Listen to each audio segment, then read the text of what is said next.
Portrait ইমেজকে কিভাবে আমরা landscape করতে পারি, যেন ফটোটির দুই পাশে জায়গা থাকে, কিন্তু একবার যখন পোর্ট্রেট ফটো আমরা তুলে ফেলবো বা ভিডিও করে ফেলবো তখন কিন্তু ইউটিউবে থাম্বনেলের জন্য আর কোনো উপায় থাকে না।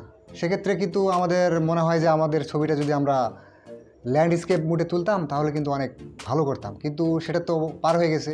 তাহলে কি উপায় আছে? অবশ্যই আছে বন্ধুরা, আমার এই ভিডিও থাকুন। আমি আছি এইচ আর হৃদয় আপনাদের সাথে। তো আজকে পুরোপুরি আমরা শিখব যে কিভাবে একটি পোর্ট্রেট ছবিকে আমরা এক্সটেন্ড করব এবং ইউটিউবের থাম্বনেলের জন্য উপযুক্ত করব। তো বন্ধুরা, বেশি বকবক করব না, চলে যাচ্ছি সরাসরি টিউটোরিয়ালে। তো ফাইনালি চলে আসলাম আমরা মোবাইলের স্ক্রিনে। আসার পরে ফায়ারফ্লাই অ্যাডোব এই সাইটটিতে প্রবেশ করলাম। করার পরে আপনারা যাদের অ্যাকাউন্ট নেই, অ্যাডোব ফায়ারফ্লাই লিখে আপনারা গুগলে সার্চ করবেন। তারপরে আপনারা সেই ইন্টারফেসটি পেয়ে যাবেন, সেই ওয়েবসাইটটি পেয়ে যাবেন। তারপরে এখান থেকে ইনসার্ট করতেছি আমি আমার সেই পোর্ট্রেট ফটোটি।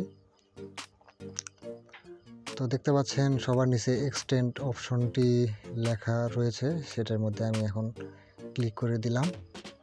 দেওয়ার পরে আমি এখন ইউটিউব থাম্বনেল অনুযায়ী ল্যান্ডস্কেপ যে সাইজটা, ওই সাইজটি সিলেক্ট করে দেব। দেওয়ার সাথে দেখতে পাবেন যে আপনারা দুই সাইড দিয়ে ব্ল্যাঙ্ক। তো এআই মূলত এই ব্ল্যাঙ্কটিকেই পূরণ করবে, সে এআইয়ের মাধ্যমে পূরণ হয়ে যাবে অটোমেটিক্যালি।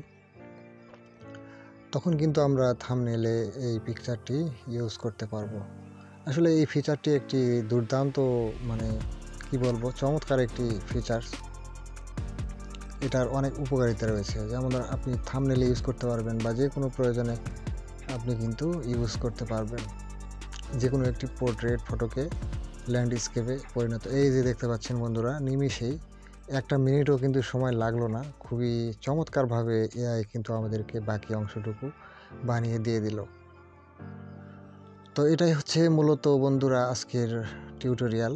আর যারা অ্যাডোবি ফায়ারফ্লাই লগ ইন করতে পারবে না, তারা সিম্পলভাবে লগ ইন উইথ ইমেইল করে আপনারা কিন্তু লগ ইন করতে পারবেন সহজে।